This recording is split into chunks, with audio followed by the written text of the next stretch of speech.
अगर तुम्हें जिंदगी में सब लोगों को पीछे छोड़कर अपने बड़े लक्ष्य को प्राप्त करना है तो तुम्हें इस दुनिया की भौतिक चीजों से यानी मोह माया से बाहर निकलना होगा।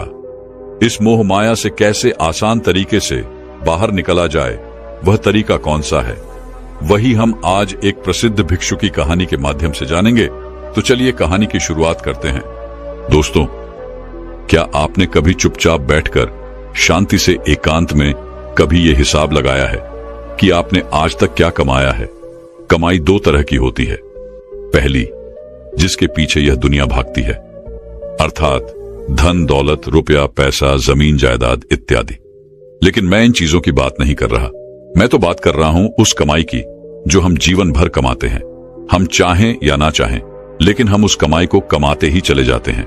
और वह है दुख, दर्द, नफरत, चिंता, पश्चाताप, धोखा, इच्छाएं, कामना, वासना इत्यादि। ऐसी कई सारी चीजें हैं जो हम अपने जीवन भर यूं ही कमाते चले जाते हैं, लेकिन हमें उसका एहसास नहीं होता, क्योंकि हम तो केवल धन और दौलत के पीछे ही भागते रहते हैं।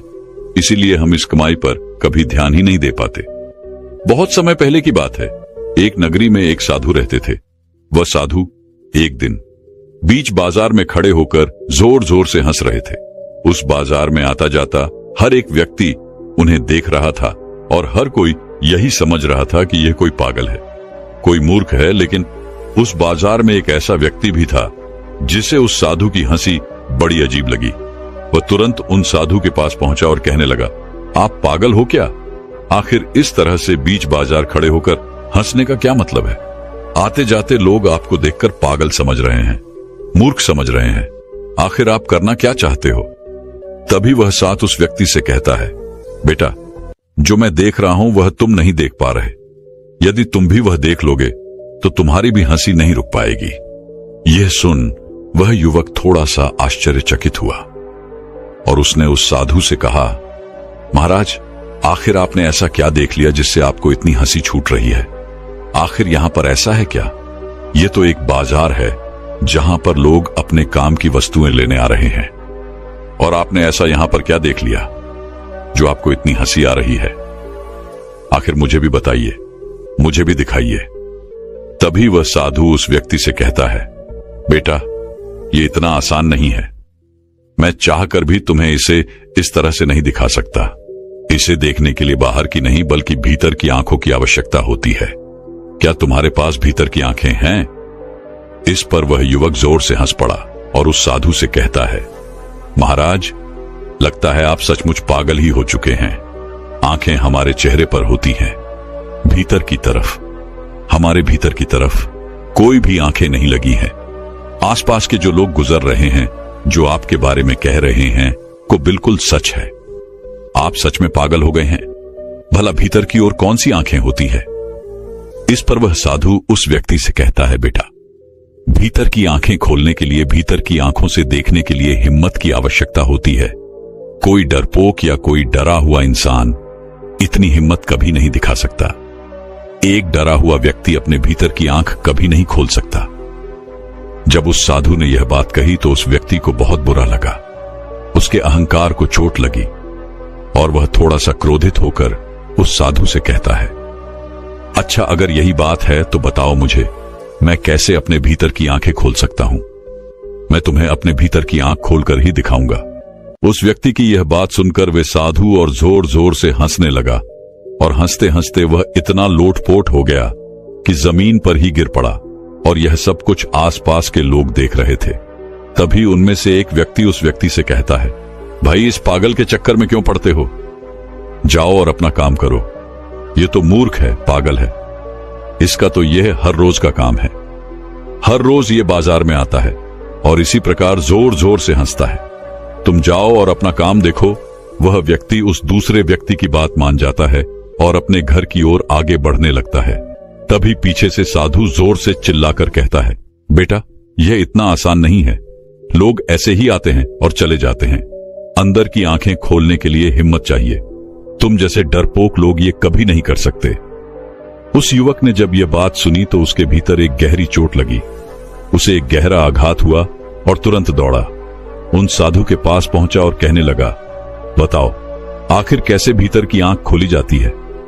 मैं पूरी मेहनत करूंगा, पूरी लगन और मेहनत के साथ। मैं अपनी भीतर की आंख खोलकर ही दिखाऊंगा। मैं कोई डरपोक नहीं हूं जो मैं यहां से चला जाऊं। तो मुझे बताओ, क्या आखिर मैं अपने भीतर की आंख कैसे खोल सकता हूं? यह सुन, वह फकीर एक बार फिर हंसने लगा और उस व्यक्ति से कहता है, बेटा, इसके लिए तुम्हें मेरे साथ रहना होगा, मेरे साथ उठना बैठना होगा, और जो कुछ मैं कहूंगा वह तुम्हें सब कुछ करना होगा। क्या तुम कर सकोगे? वह व्यक्ति अत्यंत क्रोधित था।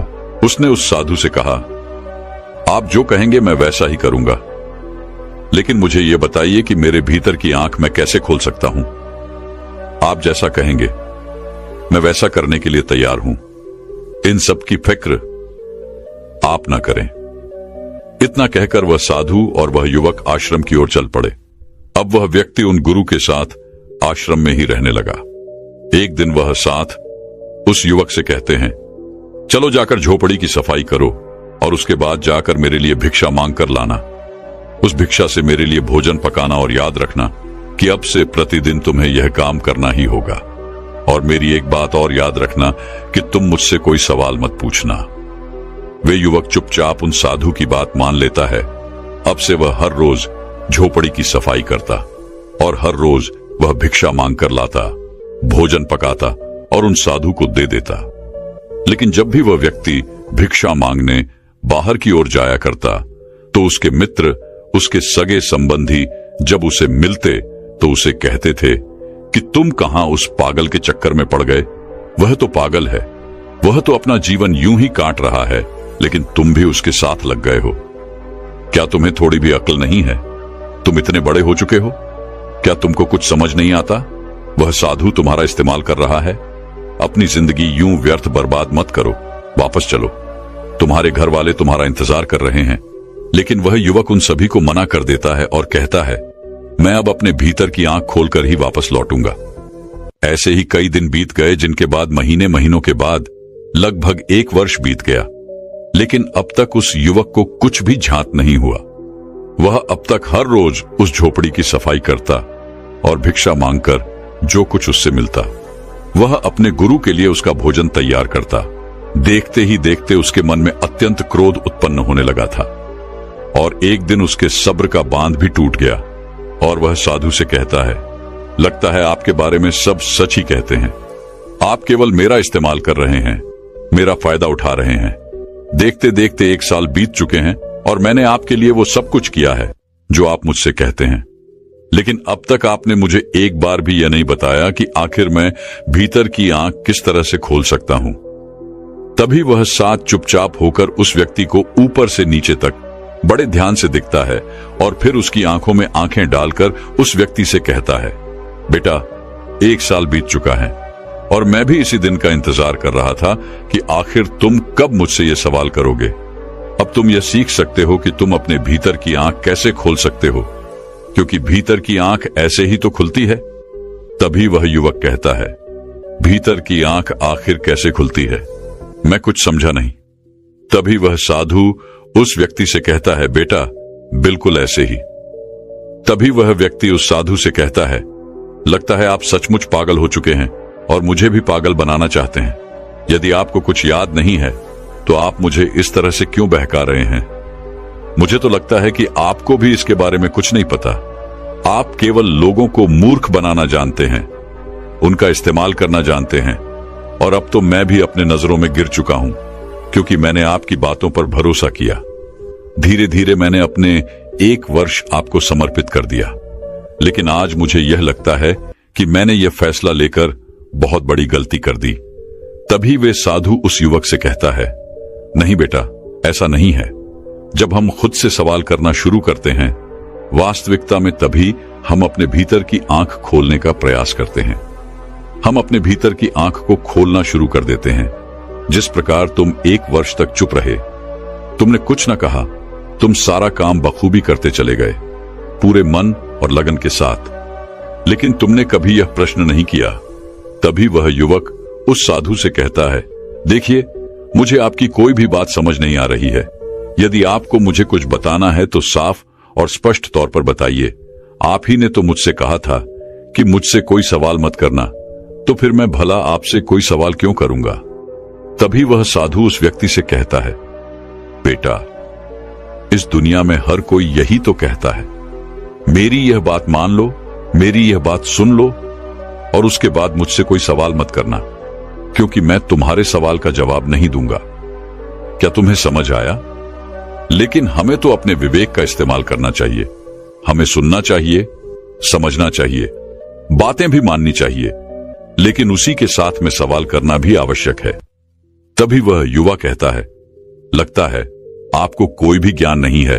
आप मुझे केवल तरह तरह की बातों में फंसाते चले जा रहे हैं, तरह तरह की बातों में घुमा रहे हैं, ताकि मैं अपने इस विषय से भटक जाऊं और आप मेरे ऊपर एक बार फिर काबू पा सके।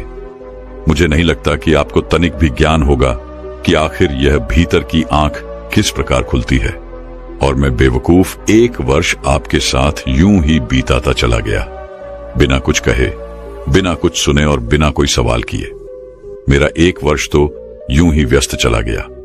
उस व्यक्ति की यह बात सुनकर वह साधु मुस्कुराने लगे और युवक से कहते हैं, बेटा, तुम एक काम करो, तुम एक पुस्तक ले लो और उसमें लिखो अपने सारे दुख, दर्द, इच्छाएं, कामनाएं, वासनाएं, नफरत, जलन, द्वेष, जीवन की नीरसता और जितने भी प्रकार के दुख और समस्याएं तुम्हारे जीवन में हैं, तुम उसे लिख लो और उसके बाद जब वो पूरी हो जाए तब तुम मेरे पास आना।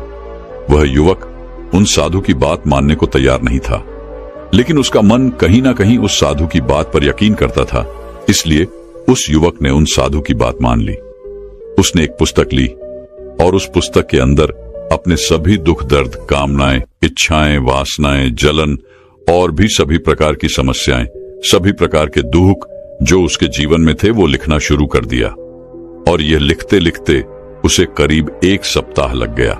उसने बहुत सोच समझकर पुस्तक में वो सारी बातें लिखी थी और जब उस युवक को लगने लगा कि उसने सब कुछ उस पुस्तक में लिख दिया है, तब वह पुस्तक लेकर वह उन साधु के पास पहुंचा और उन साधु से कहता है, यह लीजिए महाराज, जैसा आपने कहा था मैंने बिल्कुल वैसा ही किया है। मैंने अपने जीवन के सारे दुख, दर्द, सभी प्रकार की चिंताएं, सभी प्रकार के डर, सारी इच्छाएं, कामनाएं, वासनाएं सब इस पुस्तक में लिख दी हैं। तभी वह साधु बड़ी ही अचरजता के साथ उस युवक से कहते हैं, क्या जो कुछ तुमने इसके अंदर लिखा है वह सब कुछ लिख दिया है? सोच लो, कहीं तुम कुछ भूल तो नहीं रहे। इस पर वह युवक कहता है, नहीं नहीं महाराज, मैंने बहुत सोच समझकर इस पुस्तक में वो सारी चीजें लिखी हैं जो मेरे जीवन में दुख और तकलीफें उत्पन्न कर रही हैं। इसी कारण तो मुझे 1 सप्ताह लग गए इसे पूरा लिखने में। यह सुनकर वह साधु कहता है, बहुत बढ़िया, अच्छा अब ठीक है, अब तुम मेरे लिए एक और काम करो। जो कुछ भी तुमने इस पुस्तक में लिखा है, क्या वह सच है? इस पर वह व्यक्ति कहता है, हाँ बिल्कुल सच। जो मैं अपने जीवन में महसूस करता हूं, जो दुख, जो तकलीफें, जो चिंताएं मुझे लगता है कि मेरे जीवन में है, मैंने बिल्कुल वही चीजें लिखी हैं। तभी वे साधु उस युवक से कहते हैं, तो ठीक है, इस पुस्तक में जो कुछ भी लिखा है तुम उसे अपने जीवन से निकाल फेंको। उसके बाद शांत बैठकर एकांत से यह सोचो कि इसके बाद तुम्हारे जीवन में क्या बचा है। जब तुम्हें इसका जवाब मिल जाए तब तुम मेरे पास आना। उस युवक ने उन साधु की बात एक बार फिर से मान ली। वह पुस्तक लेकर वापस चला गया, लेकिन वह वापस नहीं लौटा। देखते देखते करीब 2 सप्ताह बीत चुके थे, लेकिन अब तक वह लौटकर नहीं आया था। एक दिन वह फकीर फिर से उसी बाजार में जाकर खड़े हो गए और हंस रहे थे। तभी अचानक वह युवक भी वहां पर आ पड़ा और वह भी जोर जोर से हंसने लगा। तभी वे साधु उस व्यक्ति से कहते हैं, क्या हुआ बेटा, क्या तुम्हारे भीतर की आंखें खुली? इस पर कोई युवक कहता है, हाँ महाराज, मेरे भीतर की आंख खुल चुकी है और मैं सब कुछ साफ साफ देख पा रहा हूं। ये दुनिया बड़ी पागल है, मूर्ख है, व्यर्थ की चीजों के पीछे भागती रहती है और मुझे हंसी तो इस बात पर आ रही है कि मैं भी कभी इस पागल दुनिया का एक हिस्सा था। तभी वे साधु उस युवक से कहते हैं, उस पुस्तक में जो कुछ भी तुमने लिखा था, क्या उसे अपने जीवन से निकाल फेंका? क्या उसे अपने जीवन से हटाकर तुमने अपने जीवन की तरफ ध्यान दिया, उसे देखा? इस पर वह युवक कहता है, हाँ महाराज, जैसा आपने कहा था मैंने बिल्कुल वैसा ही किया। और जब मैंने उन चीजों को अपने जीवन से हटाया और उसके बाद अपने जीवन को शांतिपूर्वक देखना शुरू किया, तब मुझे एहसास हुआ कि इन सभी के अलावा हमारे जीवन में कुछ था ही नहीं। यही वो चीजें हैं जिसके लिए एक व्यक्ति, एक इंसान जीवन भर भागता रहता है, अपने सभी दुखों से मुक्त होने के लिए, अपनी सभी इच्छाओं को पूरा करने के लिए, अपनी सभी वासनाओं की पूर्ति के लिए। और इसी कारण वह अपने जीवन भर भागता रहता है, चिंताओं से ग्रस्त रहता है। वह इन सभी से छुटकारा चाहता है, पर इन सबको जब मैंने हटाकर देखा तो जीवन में कुछ बचा ही नहीं। अफसोस तो इस बात का है कि मैंने इस चीज को पहले अनुभव क्यों नहीं किया, क्योंकि यही वो चीजें हैं जो हमारे जीवन को चलाती हैं। वास्तविक तौर पर हमारा अपने जीवन पर कोई हक नहीं होता, और तो और हम जीवन भर केवल यही कमाते रहते हैं, लेकिन इनमें से कोई भी चीज जीवन नहीं है। और हम मूर्ख अपना कीमती जीवन गवाकर इन व्यर्थ की चीजों को कमाते रहते हैं, और आखिर में क्या होता है, हमारे पास कुछ नहीं बचता। हमारा जीवन मानो एक सड़े फल की तरह हो जाता है। जिस प्रकार एक सड़ा हुआ फल किसी काम का नहीं होता, ठीक वैसा ही हमारा जीवन भी किसी काम का नहीं रह जाता। उस युवक की ये सारी बातें सुनकर वह साधु यह समझ चुके थे कि इस युवक ने अपने भीतर की आंखें खोल ली हैं और वह सब कुछ सच सच साफ साफ देख पा रहा है। दोस्तों, क्या आपने अपने जीवन को कभी शांतिपूर्वक देखने का प्रयास किया है? जरा सोचिए, आपका जीवन इनके बिना क्या है? चिंताओं के अलावा, दुख दर्द के अलावा, लालच, लोभ के अलावा, काम वासना, इच्छा और द्वेष जलन, इन सभी के अलावा यदि इनमें से कोई भी चीज आपके जीवन में ना हो तो आपके जीवन में क्या बचेगा? हम तो जीवन भर इन चीजों से नफरत करते हैं, लेकिन फिर भी ये चीजें हमें हमारे जीवन में हमेशा मिलती रहती हैं, और हम इनसे पीछा छुड़ाने के लिए जीवन भर भागते रहते हैं। और हम यह भी चाहते हैं कि हमारा पीछा इनसे छूट जाए, ताकि हम आनंदित और सुख में जीवन व्यतीत कर सकें। आंखें बंद कीजिए और एक पल के लिए यह सोचिए कि इन सभी के बिना आपके जीवन में क्या बचेगा। यदि आप भीतर अपने आप से सवाल करेंगे तो आपको इसका जवाब जरूर मिलेगा, और आपकी भीतर की जो आंखें हैं वह अब भी खुलने लगेंगी। आप सच को भली भांति जान पाएंगे, उसे देख पाएंगे, उसे समझ पाएंगे। यदि हम एक बुद्धित्व व्यक्ति की बात करें तो एक बुद्धित्व व्यक्ति अपने जीवन से इन सभी चीजों को मिटा देता है, अपनी सभी स्मृतियों को हटा देता है, और जब उसके भीतर से ये सारी चीजें निकल जाती हैं, सारी चीजें हट जाती हैं, तब वह कैसा जीवन जीगा, उसे कैसा अनुभव होगा, इसे अपने भीतर से सोचिए। और अगर आप ये सब कुछ नहीं सोच पा रहे हैं, ये सब कुछ नहीं समझ पा रहे हैं, तो आप एक छोटा सा काम कीजिए, अपनी आंखें बंद कीजिए और पल भर के लिए सब कुछ भूल जाइए। अपने सपने, दुख, दर्द, चिंताएं, फिक्र, समस्याएं, सब कुछ और सब कुछ भूलकर अपने एक हाथ से अपने दूसरे हाथ को स्पर्श कीजिए और अपने हाथ को महसूस कीजिए। अब आपको कैसा लग रहा है? कुछ ऐसा जैसे मानो आपने आज तक महसूस न किया हो। ठीक इसी प्रकार हमारा जीवन भी है। जब हम इन व्यर्थ की चीजों को अपने जीवन से निकाल फेंकते हैं तो हमारा जीवन भी कुछ नया हो जाता है, कुछ अलग हो जाता है। हम हर चीज को अलग ढंग से देख पाते हैं, समझ पाते हैं, और हमारा जीवन पूरी तरह बदलने लग जाता है। आपको सब कुछ नया लगने लगता है, अच्छा लगने लगता है। यह अनुभव आपने इससे पहले कभी महसूस नहीं किया होता। तो दर्शकों, अब तनाव और चिंता को खत्म करने के लिए अगली कहानी की शुरुआत करते हैं। बहुत समय पहले की बात है। एक नगरी में एक व्यक्ति रहा करता था। वह व्यक्ति अपने जीवन में बहुत तनाव झेल रहा था। उसका पूरा जीवन मानो तनाव से ही हुआ भरा था। चिंतित रहता था, परेशान रहता था। उसे ऐसा लग रहा था कि मानो उसका पूरा जीवन इसी तनाव में गुजर जाएगा। जब उसकी शादी नहीं हुई थी तो उसे शादी करने का तनाव था। शादी हो जाने के बाद अच्छी नौकरी और रुपए पैसे कमाने का तनाव उस पर बढ़ गया। जैसे तैसे उसे एक नौकरी मिल गई और वह कुछ पैसे भी कमाने लगा, लेकिन उसके बाद उसे और उसकी पत्नी को कोई बच्चा नहीं हो रहा था, जिस कारण उसका तनाव और बढ़ गया। कुछ सालों बाद उसके जीवन में खुशी की लहर आई। उसकी पत्नी ने एक बेटे को जन्म दिया।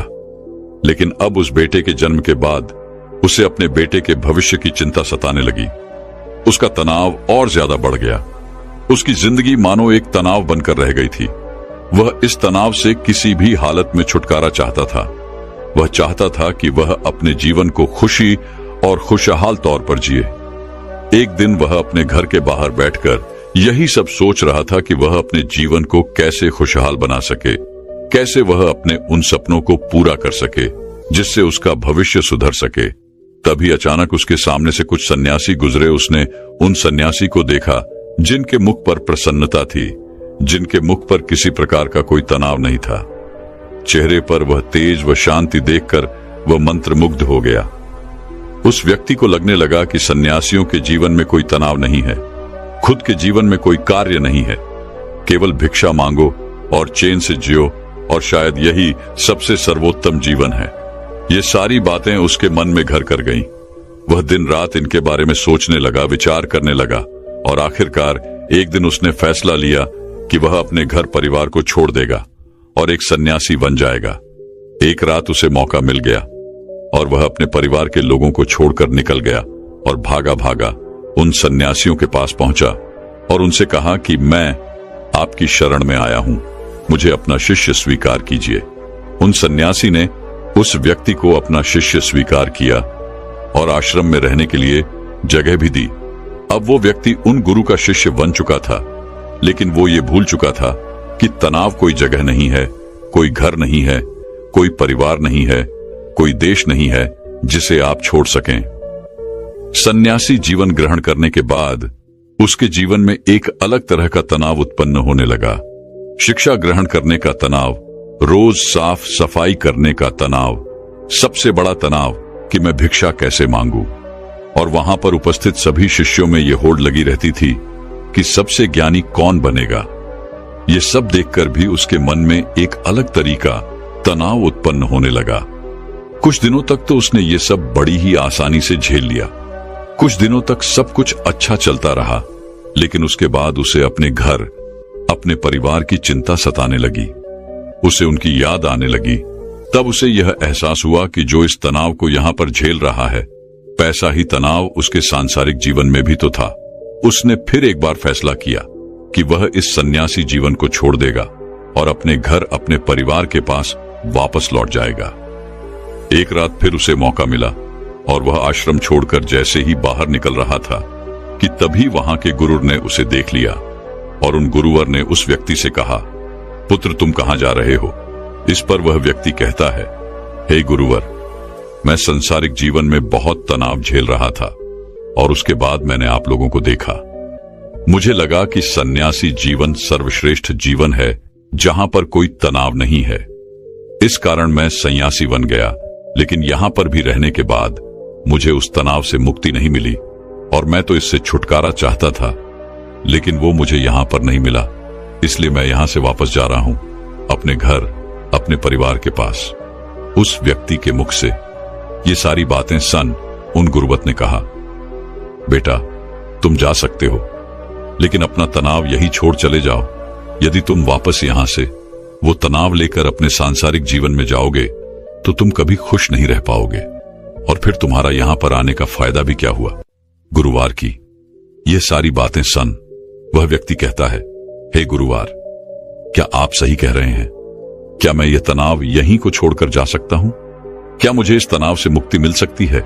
इस पर उन गुरुवन ने उस व्यक्ति से कहा, हां, क्यों नहीं, लेकिन उससे पहले तुम्हें मेरे लिए एक काम करना होगा। तुम किसी एक ऐसे व्यक्ति को ढूंढ लाओ जिसके जीवन में कोई तनाव ना हो, कोई समस्या ना हो, वह अपने जीवन खुशी और खुशहाल तौर पर जी रहा हो। जब तुम ऐसे किसी व्यक्ति को मेरे पास ले आओगे तो मैं तुम्हें चिंता और तनाव से मुक्ति दिला दूंगा और तुम वापस अपने घर की ओर जा सकोगे, अपने जीवन को खुशी और खुशहाल तौर पर जी सकोगे। गुरुवार की यह सारी बातें सन वह व्यक्ति बड़ा ही प्रसन्न हुआ और एक ऐसे व्यक्ति की तलाश में निकल पड़ा जिसका जीवन खुशी और खुशहाली से बीत रहा हो, जिसके जीवन में कोई तनाव ना हो, जिसके जीवन में कोई चिंता ना हो। वह व्यक्ति कई गांव में गया, कई नगरों में घूमा, बहुत से लोगों से मिला, अनेकों दरवाजे खटखटाए, लेकिन उसे ऐसा कोई आदमी नहीं मिला जो यह कह सके कि उसके जीवन में कोई तनाव नहीं है, उसके जीवन में कोई चिंता नहीं है।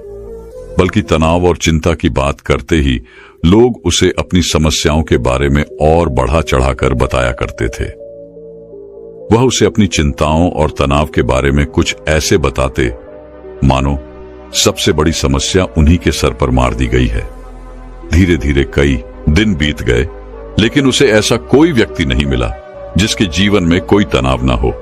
तभी उसे एक दिन एक व्यक्ति मिला और उस व्यक्ति ने उस शिष्य से कहा, इस पूरे संसार में केवल एक ही ऐसा व्यक्ति है जिसके जीवन में कोई तनाव नहीं होता, जो चिंता रहित होता है, और वह है शराबी, जिसे किसी बात की कोई चिंता नहीं होती, जिसे कोई बात का तनाव नहीं होता।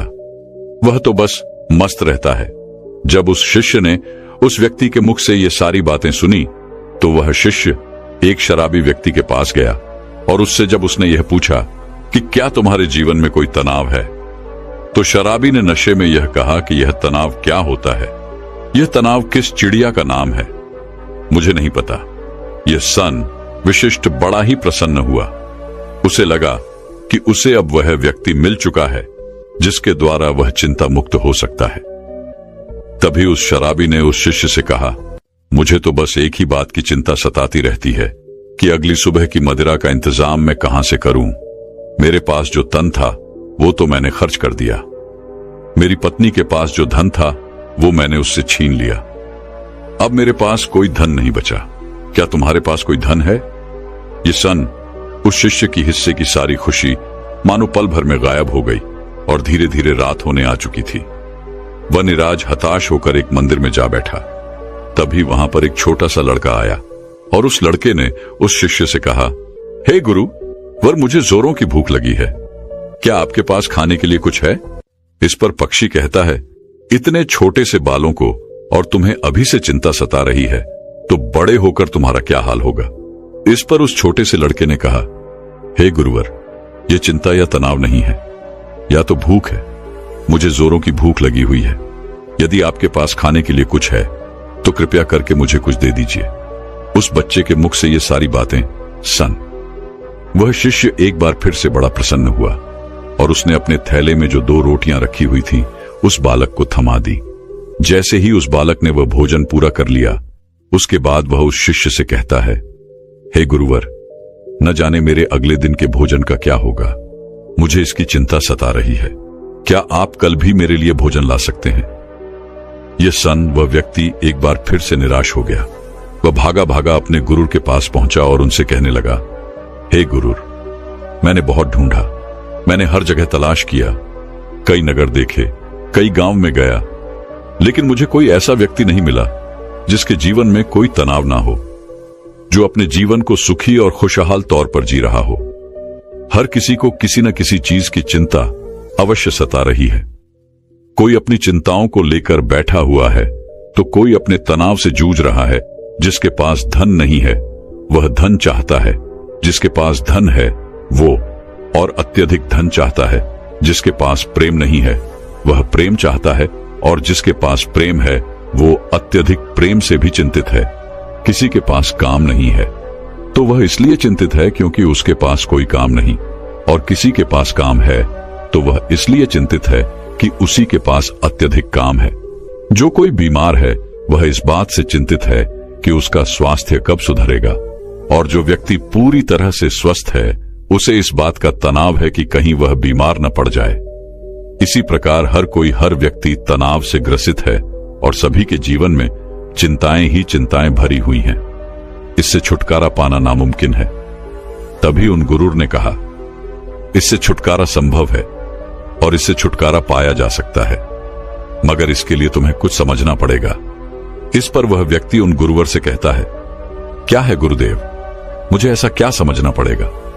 मैंने हर जगह देखा, कोई ऐसा व्यक्ति मुझे नहीं मिला जिसके जीवन में कोई तनाव ना हो, तो आप मुझे कैसे चिंता मुक्त कर सकते हैं?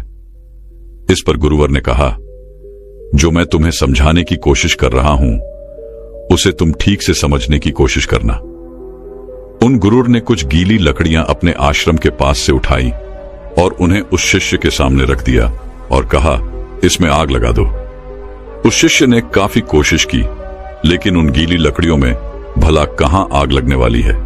पश्चिमे परेशान हो गया, लेकिन उसमें आग नहीं लग पाई। इस पर उसने गुरुवार को कहा, हे गुरुदेव, इन गिरी लकड़ियों में आग नहीं लग सकती, इसमें आग लगाना संभव ही नहीं।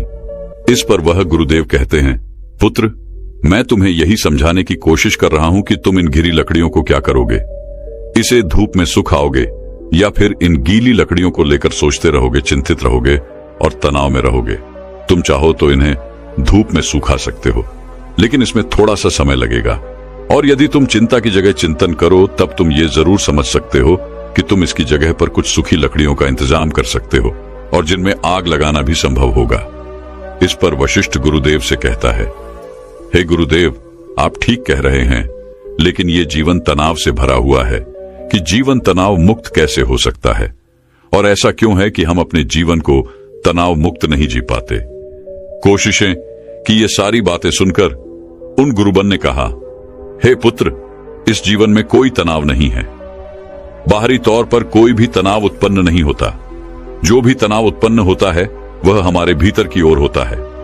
चिंता तुम भीतर की ओर करते हो, और जहां चिंता और तनाव उत्पन्न होता है वहां सफलता नहीं होती, कार्य सही नहीं होते, हमारी मानसिक स्थिति भी सही नहीं होती, जिस कारण हमारे सारे कार्य बिगड़ने लग जाते हैं और हम और भी ज्यादा तनाव महसूस करने लगते हैं और भी ज्यादा चिंतित रहने लगते हैं। आगे वह गुरुदेव अपने शिष्य से कहते हैं, यदि चीजें हमारे मुताबिक होने लगे तो हम अपने जीवन में कभी भी तनाव महसूस ही नहीं करेंगे और ना ही हम कभी चिंता करेंगे, और हमारा जीवन भी खुशी और खुशहाल तौर पर चलता रहेगा। हमें चिंता करने की कोई आवश्यकता नहीं पड़ेगी। जैसे यदि ये लकड़ियां मुझे सूखी मिल जाएं, तो मैं इनमें आसानी से आग लगा सकता हूं और मेरे भीतर किसी प्रकार का कोई तनाव उत्पन्न ही नहीं हो पाएगा। तो हमारा तनाव इन लकड़ियों के स्वभाव पर निर्भर करता है।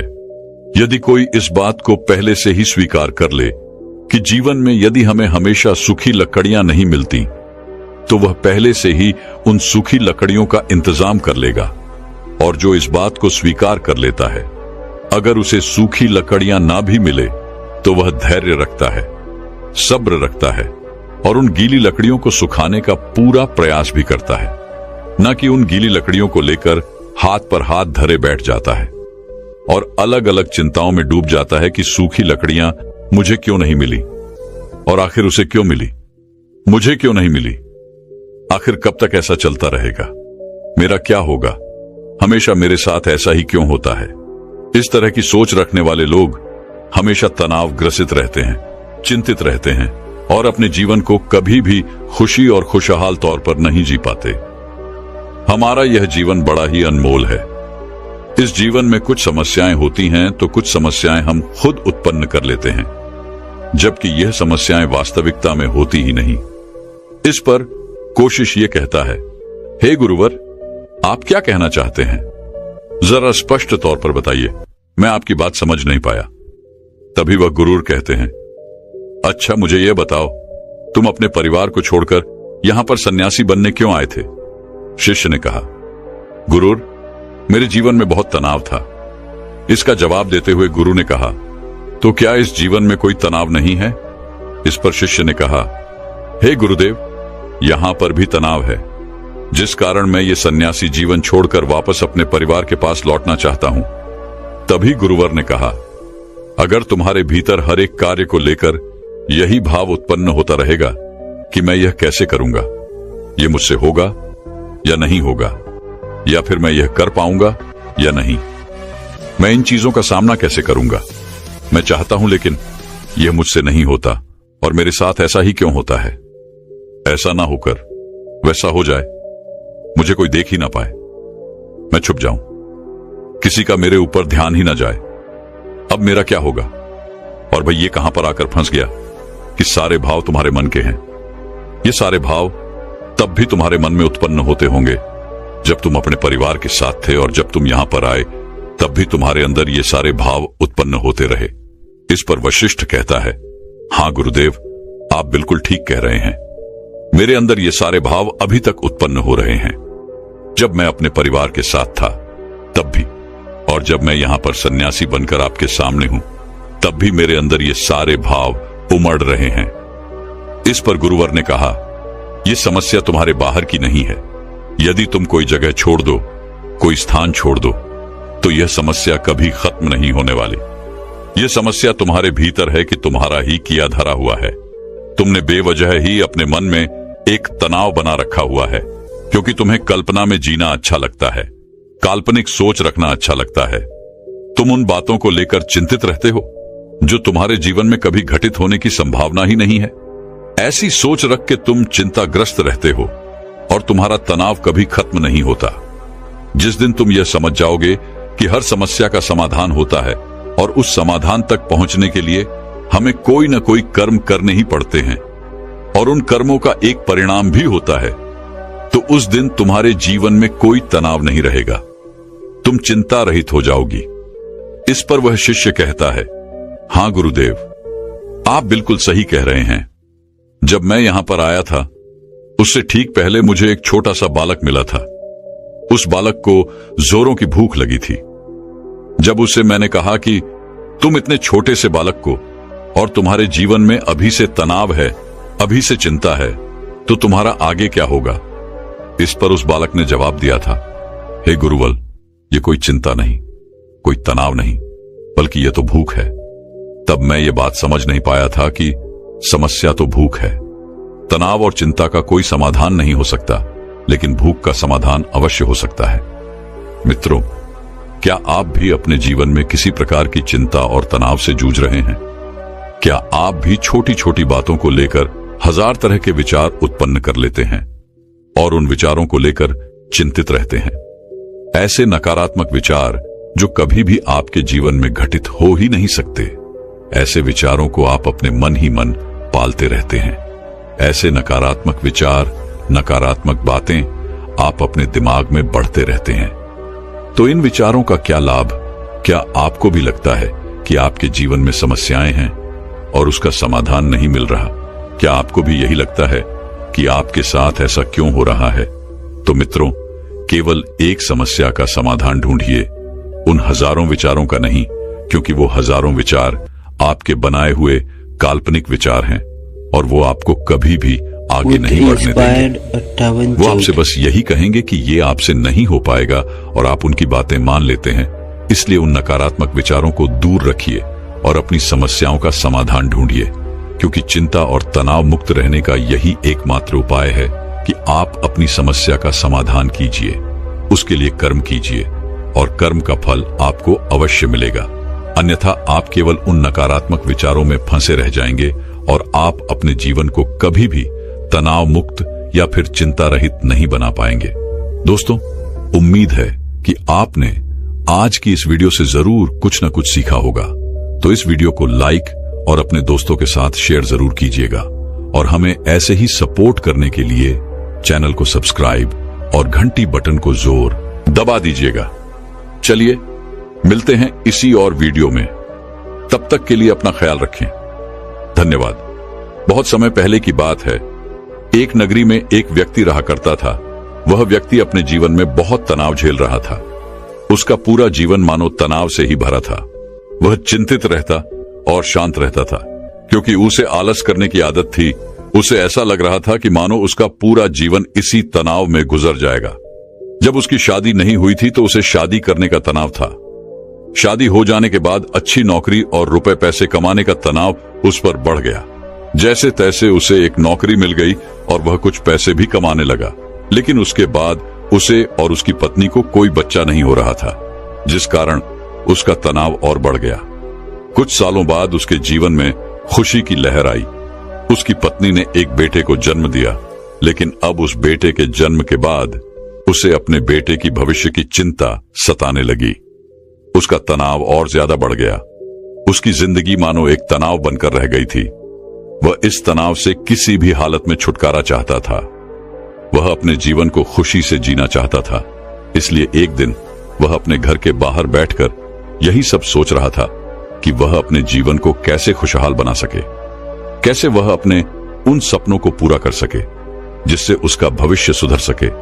तभी अचानक उसके सामने से कुछ सन्यासी गुजरे।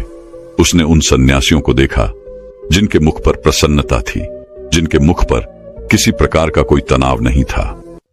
चेहरे पर वह तेज, वह शांति देखकर वह मंत्रमुग्ध हो गया। उस व्यक्ति को लगने लगा कि सन्यासियों के जीवन में कोई तनाव नहीं है, उनके जीवन में कोई कार्य नहीं है, केवल भिक्षा मांगो और चैन से जियो, और शायद यही सबसे सर्वोत्तम जीवन है। ये सारी बातें उसके मन में घर कर गई।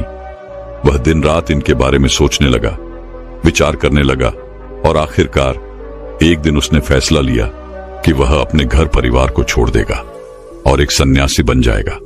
एक रात उसे मौका मिल गया और वह अपने परिवार के लोगों को छोड़कर निकल गया और भागा भागा उन सन्यासियों के पास पहुंचा और उनसे कहा कि मैं आपकी शरण में आया हूं, मुझे अपना शिष्य स्वीकार कीजिए। उन सन्यासी ने उस व्यक्ति को अपना शिष्य स्वीकार किया और आश्रम में रहने के लिए जगह भी दी। अब वो व्यक्ति उन गुरु का शिष्य बन चुका था, लेकिन वो ये भूल चुका था कि तनाव कोई जगह नहीं है, कोई घर नहीं है, कोई परिवार नहीं है, कोई देश नहीं है जिसे आप छोड़ सके। सन्यासी जीवन ग्रहण करने के बाद उसके जीवन में एक अलग तरह का तनाव उत्पन्न होने लगा। शिक्षा ग्रहण करने का तनाव, रोज साफ सफाई करने का तनाव, और सबसे बड़ा तनाव कि मैं भिक्षा कैसे मांगू। और वहां पर उपस्थित सभी शिष्यों में यह होड़ लगी रहती थी कि सबसे बड़ा ज्ञानी कौन बनेगा। ये सब देखकर भी उसके मन में एक अलग तरीके का तनाव उत्पन्न होने लगा। कुछ दिनों तक तो उसने ये सब बड़ी ही आसानी से झेल लिया। कुछ दिनों तक सब कुछ अच्छा चलता रहा, लेकिन उसके बाद उसे अपने घर, अपने परिवार की चिंता सताने लगी। उसे उनकी याद आने लगी।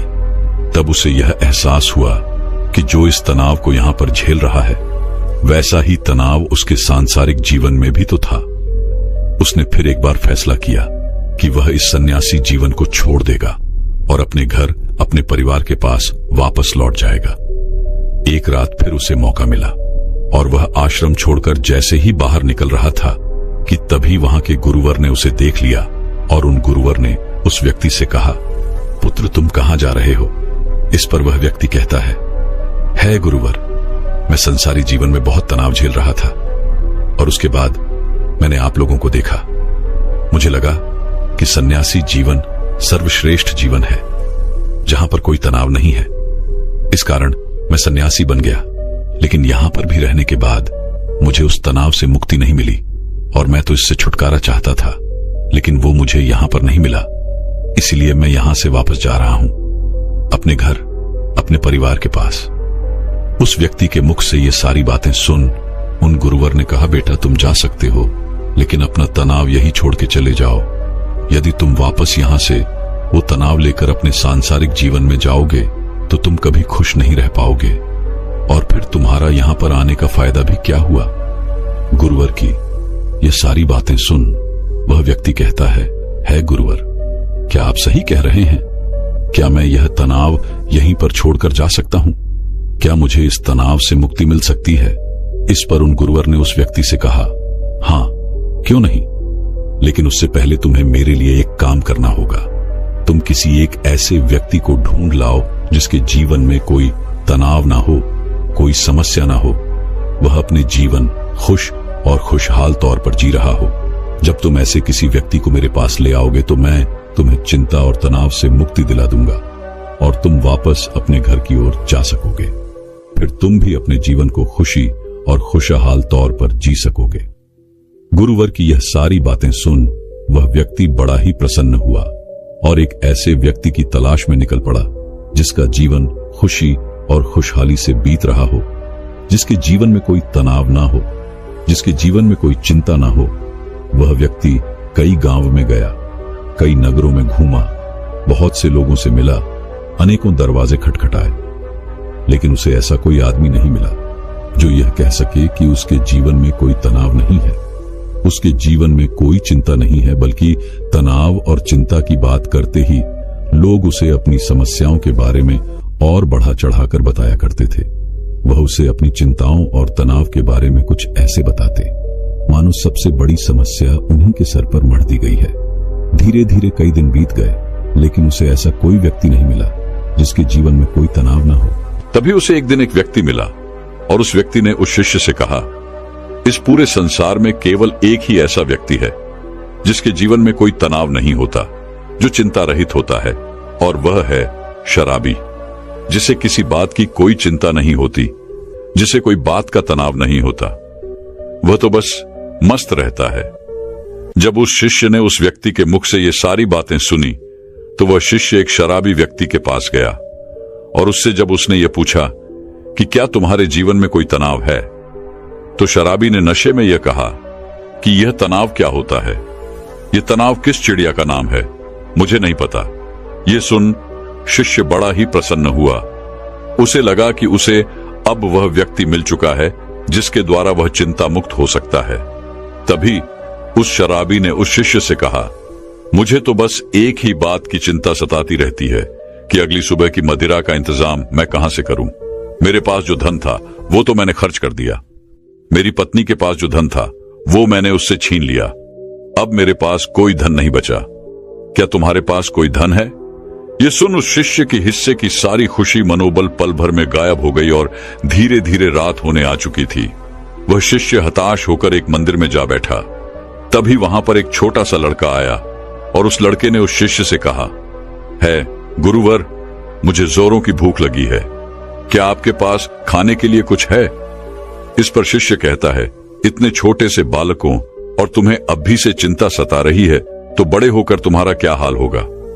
इस पर उस छोटे से लड़के ने कहा, है गुरुवर है, ये चिंता या तनाव नहीं है, या तो भूख है, मुझे जोरों की भूख लगी हुई है। यदि आपके पास खाने के लिए कुछ है तो कृपया करके मुझे कुछ दे दीजिए। उस बच्चे के मुख से ये सारी बातें सुन वह शिष्य एक बार फिर से बड़ा प्रसन्न हुआ और उसने अपने थैले में जो 2 रोटियां रखी हुई थी उस बालक को थमा दी। जैसे ही उस बालक ने वह भोजन पूरा कर लिया, उसके बाद वह उस शिष्य से कहता है गुरुवर, न जाने मेरे अगले दिन के भोजन का क्या होगा, मुझे इसकी चिंता सता रही है, क्या आप कल भी मेरे लिए भोजन ला सकते हैं? यह सुन वह व्यक्ति एक बार फिर से निराश हो गया। वह भागा भागा अपने गुरुवर के पास पहुंचा और उनसे कहने लगा है, गुरुवर, मैंने बहुत ढूंढा, मैंने हर जगह तलाश किया, कई नगर देखे, कई गांव में गया, लेकिन मुझे कोई ऐसा व्यक्ति नहीं मिला जिसके जीवन में कोई तनाव ना हो, जो अपने जीवन को सुखी और खुशहाल तौर पर जी रहा हो। हर किसी को किसी न किसी चीज की चिंता अवश्य सता रही है। कोई अपनी चिंताओं को लेकर बैठा हुआ है तो कोई अपने तनाव से जूझ रहा है। जिसके पास धन नहीं है वह धन चाहता है, जिसके पास धन है वो और अत्यधिक धन चाहता है। जिसके पास प्रेम नहीं है वह प्रेम चाहता है, और जिसके पास प्रेम है वह अत्यधिक प्रेम से भी चिंतित है। किसी के पास काम नहीं है तो वह इसलिए चिंतित है क्योंकि उसके पास कोई काम नहीं, और किसी के पास काम है तो वह इसलिए चिंतित है कि उसी के पास अत्यधिक काम है।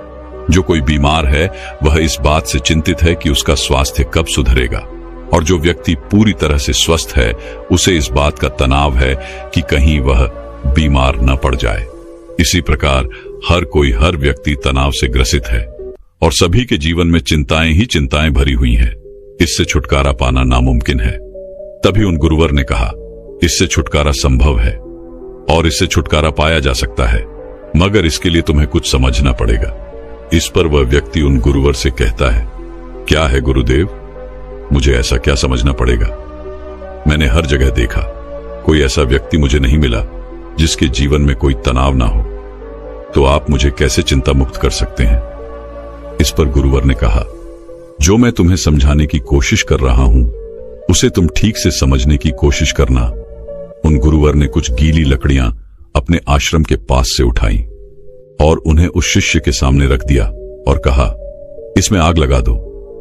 उस शिष्य ने काफी कोशिश की, लेकिन उन गीली लकड़ियों में भला कहां आग लगने वाली है। पर शिष्य परेशान हो गया, लेकिन उसमें आग नहीं लग पाई। इस पर उसने गुरुवर को कहा, है गुरुदेव, इन गीली लकड़ियों में आग नहीं लग सकती, इसमें आग लगाना संभव ही नहीं। इस पर वह गुरुदेव कहते हैं, पुत्र, मैं तुम्हें यही समझाने की कोशिश कर रहा हूं कि तुम इन गीली लकड़ियों को क्या करोगे, इसे धूप में सुखाओगे या फिर इन गीली लकड़ियों को लेकर सोचते रहोगे, चिंतित रहोगे और तनाव में रहोगे। तुम चाहो तो इन्हें धूप में सूखा सकते हो, लेकिन इसमें थोड़ा सा समय लगेगा। और यदि तुम चिंता की जगह चिंतन करो, तब तुम ये जरूर समझ सकते हो कि तुम इसकी जगह पर कुछ सूखी लकड़ियों का इंतजाम कर सकते हो और जिनमें आग लगाना भी संभव होगा। इस पर शिष्य गुरुदेव से कहता है गुरुदेव, आप ठीक कह रहे हैं, लेकिन ये जीवन तनाव से इतना भरा हुआ है कि जीवन तनाव मुक्त हो ही नहीं सकता है। और ऐसा क्या है कि हम अपने जीवन को तनाव मुक्त जी पाए? वह शिष्य की ये सारी बातें सुनकर उन गुरुवर ने कहा, है पुत्र, इस जीवन में कोई तनाव नहीं है। बाहरी तौर पर कोई भी तनाव उत्पन्न नहीं होता। जो भी तनाव उत्पन्न होता है वह हमारे भीतर की ओर होता है। चिंता तुम भीतर की ओर करते हो, और जहां चिंता और तनाव उत्पन्न होता है वहां सफलता नहीं होती, कार्य सही नहीं होते, हमारी मानसिक स्थिति भी सही नहीं होती, जिस कारण हमारे सारे कार्य बिगड़ने लग जाते हैं और हम और भी ज्यादा तनाव महसूस करने लगते हैं, और भी ज्यादा चिंतित रहने लगते हैं। आगे वह गुरुदेव अपने शिष्य से कहते हैं, यदि चीजें हमारे मुताबिक होने लगे तो हम अपने जीवन में कभी भी तनाव महसूस ही नहीं करेंगे, और न ही हम कभी चिंता करेंगे, और हमारा जीवन भी खुशी और खुशहाल तौर पर चलता रहेगा। हमें चिंता करने की कोई आवश्यकता नहीं पड़ेगी। जैसे यदि ये लकड़ियां सूखी मिल जाएं तो मैं इनमें आसानी से आग लगा सकता हूं और मेरे भीतर किसी प्रकार का कोई तनाव उत्पन्न ही नहीं हो पाएगा। तो हमारा तनाव इन लकड़ियों के स्वभाव पर निर्भर करता है। यदि कोई इस बात को पहले से ही स्वीकार कर ले कि जीवन में यदि हमें हमेशा सूखी लकड़ियां नहीं मिलती, तो तुम पहले से ही उन सूखी लकड़ियों का इंतजाम कर लोगे।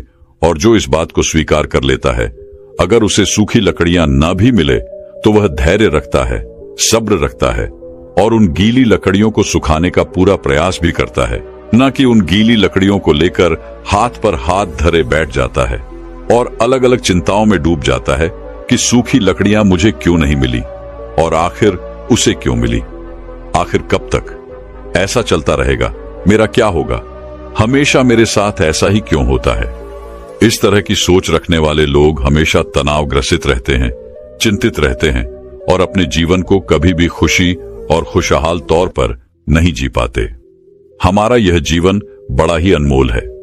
इस जीवन में कुछ समस्याएं होती हैं, तो कुछ समस्याएं हम खुद उत्पन्न कर लेते हैं, जबकि ये समस्याएं वास्तविकता में होती ही नहीं। इस पर वह शिष्य कहता है गुरुवर, आप क्या कहना चाहते हैं? जरा स्पष्ट तौर पर बताइए, मैं आपकी बात समझ नहीं पाया। तभी वह गुरु कहते हैं, अच्छा मुझे ये बताओ, तुम अपने परिवार को छोड़कर यहां पर सन्यासी बनने क्यों आए थे? शिष्य ने कहा, गुरुवर, मेरे जीवन में बहुत तनाव था। इसका जवाब देते हुए गुरु ने कहा, तो क्या इस जीवन में कोई तनाव नहीं है? इस पर शिष्य ने कहा, है गुरुदेव, यहां पर भी तनाव है, जिस कारण मैं यह सन्यासी जीवन छोड़कर वापस अपने परिवार के पास लौटना चाहता हूं। तभी गुरुवर ने कहा, अगर तुम्हारे भीतर हर एक कार्य को लेकर यही भाव उत्पन्न होता रहेगा कि मैं यह कैसे करूंगा, यह मुझसे होगा या नहीं होगा, या फिर मैं यह कर पाऊंगा या नहीं, मैं इन चीजों का सामना कैसे करूंगा, यह मुझसे नहीं होता और मेरे साथ ऐसा ही ऐसा क्यों होता है, ऐसा ना होकर वैसा हो जाए, मुझे कोई देख ही ना पाए, मैं छुप जाऊं, किसी का मेरे ऊपर ध्यान ही ना जाए, अब मेरा क्या होगा और मैं ये कहां पर आकर फंस गया। ये सारे भाव तुम्हारे मन के हैं। ये सारे भाव तब भी तुम्हारे मन में उत्पन्न होते होंगे जब तुम होते परिवार के साथ थे, और जब तुम यहां पर आए तब भी तुम्हारे अंदर ये सारे भाव उत्पन्न होते होंगे। इस पर शिष्य कहता है, हां गुरुदेव, आप बिल्कुल ठीक कह रहे हैं, मेरे अंदर यह सारे भाव अभी तक उत्पन्न हो रहे हैं। जब मैं अपने परिवार के साथ था तब भी, और जब मैं यहां पर सन्यासी बनकर आपके सामने हूं तब भी मेरे अंदर यह सारे भाव उमड़ रहे हैं। इस पर गुरुवर ने कहा, यह समस्या तुम्हारे बाहर की नहीं है। यदि तुम कोई जगह छोड़ दो, कोई स्थान छोड़ दो, तो यह समस्या कभी खत्म नहीं होने वाली। यह समस्या तुम्हारे भीतर है कि तुम्हारा ही किया धरा हुआ है। तुमने बेवजह ही अपने मन में एक तनाव बना रखा हुआ है, क्योंकि तुम्हें कल्पना में जीना अच्छा लगता है, काल्पनिक सोच रखना अच्छा लगता है। तुम उन बातों को लेकर चिंतित रहते हो जो तुम्हारे जीवन में कभी घटित होने की संभावना ही नहीं है। ऐसी सोच रख के तुम चिंताग्रस्त रहते हो, पर तुम्हारा तनाव कभी खत्म नहीं होता जिस दिन तुम ये समझ जाओगे कि हर समस्या का समाधान होता है और उस समाधान तक पहुंचने के लिए हमें कोई न कोई कर्म करने ही पड़ते हैं और उन कर्मों का एक परिणाम भी होता है। तो उस दिन तुम्हारे जीवन में कोई तनाव नहीं रहेगा, तुम चिंता रहित हो जाओगे। इस पर वह शिष्य कहता है, हाँ गुरुदेव, आप बिल्कुल सही कह रहे हैं। जब मैं यहां पर आया था उससे ठीक पहले मुझे एक छोटा सा बालक मिला था। उस बालक को जोरों की भूख लगी थी। जब उससे मैंने कहा कि तुम इतने छोटे से बालक हो और तुम्हारे जीवन में अभी से तनाव है, अभी से चिंता है, तो तुम्हारा आगे क्या होगा। इस पर उस बालक ने जवाब दिया था, है गुरुवर, यह कोई चिंता नहीं, कोई तनाव नहीं, बल्कि यह तो भूख है। तब मैं ये बात समझ नहीं पाया था कि समस्या तो भूख है। तनाव और चिंता का कोई समाधान नहीं हो सकता, लेकिन भूख का समाधान अवश्य हो सकता है। मित्रों, क्या आप भी अपने जीवन में किसी प्रकार की चिंता और तनाव से जूझ रहे हैं? क्या आप भी छोटी छोटी बातों को लेकर हजार तरह के विचार उत्पन्न कर लेते हैं और उन विचारों को लेकर चिंतित रहते हैं? ऐसे नकारात्मक विचार जो कभी भी आपके जीवन में घटित हो ही नहीं सकते। ऐसे विचारों को आप अपने मन ही मन पालते रहते हैं। ऐसे नकारात्मक विचार, नकारात्मक बातें आप अपने दिमाग पर बढ़ाते रहते हैं। तो इन विचारों का क्या लाभ? क्या आपको अभी भी लगता है कि आपके जीवन में समस्याएं हैं और उसका समाधान नहीं मिल रहा है? क्या आपको भी यही लगता है कि आपके साथ ऐसा क्यों हो रहा है? तो मित्रों, केवल एक समस्या का समाधान ढूंढिए, उन हजारों विचारों का नहीं, क्योंकि वो हजारों विचार आपके बनाए हुए काल्पनिक विचार हैं और वो आपको कभी भी आगे नहीं बढ़ने देंगे।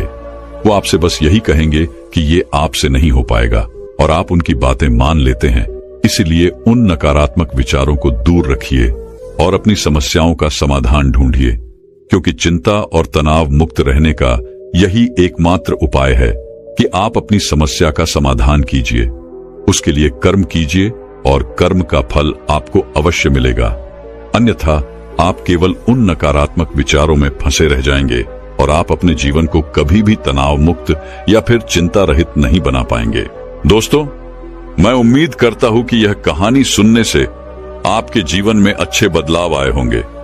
आपको इस वीडियो से क्या सीखने मिला, ये कमेंट करके जरूर बताएं और अपने परिवार, दोस्तों या आपके करीबी इंसान के साथ ये कहानी शेयर करके उन्हें भी इस ज्ञान से परिचित करवाएं। बाकी अगर आपको ये वीडियो दिल से अच्छी लगी हो तभी इस वीडियो को लाइक कर देना और आपने अब तक इस चैनल को सब्सक्राइब न किया हो तो चैनल को सब्सक्राइब भी जरूर कर देना। आपका हर दिन शुभ हो और खुशियों से आपका जीवन भरा रहे। धन्यवाद। नमो बुद्धाय।